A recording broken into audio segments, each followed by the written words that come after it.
numéro 2. Donc, vous allez calculer. Alors, cette fois, on part plus sur un calcul type division, pour tout vous dire. Vous allez calculer, en fait, dans votre tête, quel est le quotient. Donc, on passe par la division, hein, quand on a le mot quotient.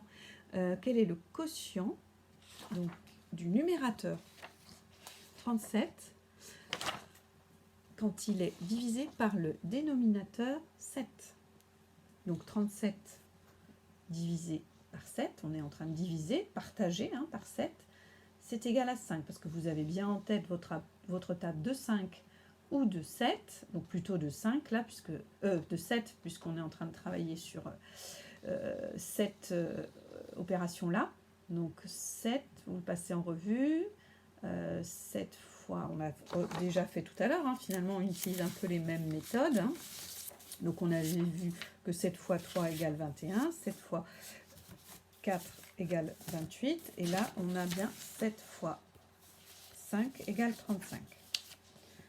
Donc on peut maintenant en déduire, avec un petit reste, hein, puisque je suis avec 37. Donc on peut déduire que nous avons un encadrement par le 5 que nous avons trouvé grâce à cette division, et puis que le nombre entier qui suit le 5 étant le 6, on encadre à gauche, à droite plutôt, par le 6. Voilà. Maintenant, alors ça c'était ma fiche 7. Donc après, on avait déjà fait le point sur le placement sur la droite, donc je n'y reviens pas. Alors, l'autre compétence qu'on voulait voir, c'était de trouver, je la relis, de trouver elle m'a échappé au niveau de mes pages. Alors, on voulait trouver en fait une fraction entre deux nombres entiers. Cette fois, on a les nombres entiers, mais on n'a pas la fraction. C'est donc à l'inverse. Hein. C'est à l'inverse, la voilà. À l'inverse, trouver une fraction entre deux nombres entiers. Alors, par exemple, vous avez la droite graduée. Je l'ai fait démarrer par le nombre entier 2. Le suivant, le consécutif étant 3. Donc, il va falloir trouver, et j'ai toujours pris mes 7 parts. J'ai pris une fraction qui au complet est à 7 parts, et ensuite on prend les parts qui nous intéressent là-dedans. Mais quelles sont les parts qui nous intéressent entre 2 et 3? C'est cette question-là qu'on doit se poser. Donc on a bien notre droite graduée qui commence à 2, on a bien fait 7 parts, et on arrive donc au nombre entier suivant qui est le 3. Alors je vais vous demander de chercher la fraction qui correspond à 1 quand 7 est le dénominateur. Et ensuite à 2, quand 7 est le dénominateur, toujours. Et puis pour finir, à 3, quand 7 est le dénominateur. Donc, c'est en gros le numérateur que vous devez trouver, puisque je vous livre déjà le dénominateur qui est 7. Je vous laisse un petit peu de temps, vous faites pause s'il vous plaît, et on va voir la solution ensemble. La pause est faite, donc voici la solution. Nous avons toujours appris que pour avoir un nombre entier 1, il fallait qu'il soit égal au niveau d'une fraction, à une fraction où le dénominateur est égal au numérateur. Or, on sait que le dénominateur est 7, donc on sait qu'on doit placer le même nombre, le même chiffre, sur le numérateur, au niveau du numérateur. Donc, on a bien 7 septièmes. Comment fait-on avec 2 comme nombre entier? Eh bien, on va multiplier le 7 par le nombre entier, par 2. Donc 7 fois 2 égale 14. Donc le numérateur sera 14. Même façon de faire pour le nombre entier 3. On va multiplier, excusez-moi, j'ai éteint mon téléphone.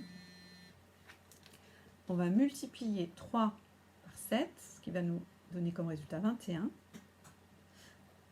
Et donc 21 est le numérateur. Alors, je reprends ma droite. Donc, je vais reprendre ma droite ici. Je vais placer en même temps que vous les fractions que j'ai trouvées. Donc, je vous rappelle que pour le 2, j'ai trouvé 14 septièmes que je vais placer au niveau du 2 sur ma droite. Et pour mon 3, j'ai trouvé donc 21 septièmes que je vais placer aussi. Donc, si vous avez suivi aussi en faisant une droite, vous pouvez en effet faire la même chose que moi. Je vais vous montrer après comment je me suis pris. vous rappelle que je mets plutôt les nombres entiers en bas, comme le manuel de mathématiques, et les fractions en haut. Je trouve ça plus simple, puis c'est bien d'avoir tous le même code de présentation. Alors, du coup, j'ai pu placer, vous vous rappelez, hein, j'avais pas ces fractions-là tout à l'heure. J'ai pu placer mon 14 septième au même niveau que le 2, puisque c'est la même chose, sauf qu'ici, je mets les nombres entiers, ici les fractions, et j'ai mis ici mon 21 septième en haut, qui correspond à 3. On va faire comme tout à l'heure, par rapport au 37 septième, on va compter à chaque graduation quelle fraction est à placer. Donc, on ajoute 1 au numérateur, hein, le dénominateur ne bouge pas, les 7 parts ne bougeront pas, je ne refais pas ma droite. Donc, après 14, j'ai donc 15 septièmes, 16 septièmes, 17 septièmes, 18 septièmes, 19 septièmes, 20 septièmes. Je vais écrire toutes les fractions. Réfléchissez pour en garder une seule, puisque je vous demande dans les exercices une seule fraction.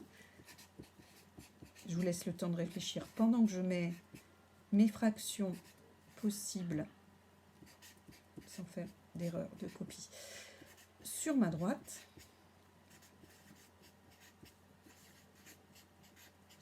Voilà, j'ai placé toutes mes fractions.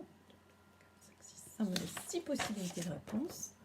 Donc 14 septième et ainsi de suite jusqu'à 20 septième et 21 septième, mais qui ne peut pas être une fraction retenue puisque je veux ce qui est compris entre 2 et 3, pas ce qui correspond à 2 ou à 3. Voilà, donc les fractions possibles, par exemple, vous pouvez tout à fait me dire 19 septième, ce sera une réponse correcte. Donc dans les fractions que je vous demande de faire dans mon plan de travail, je vous demande de trouver une fraction comprise entre deux nombres entiers qui sont 12 et 13. Et le plus simple, c'est peut-être bien de partir sur la fraction qui correspond à 12 quand on a 7 parts. Hein. Donc 12 multiplié par 7, peut-être utiliserez-vous une calculatrice, ça ne m'ennuie pas. Pareil pour 13 multiplié par 7.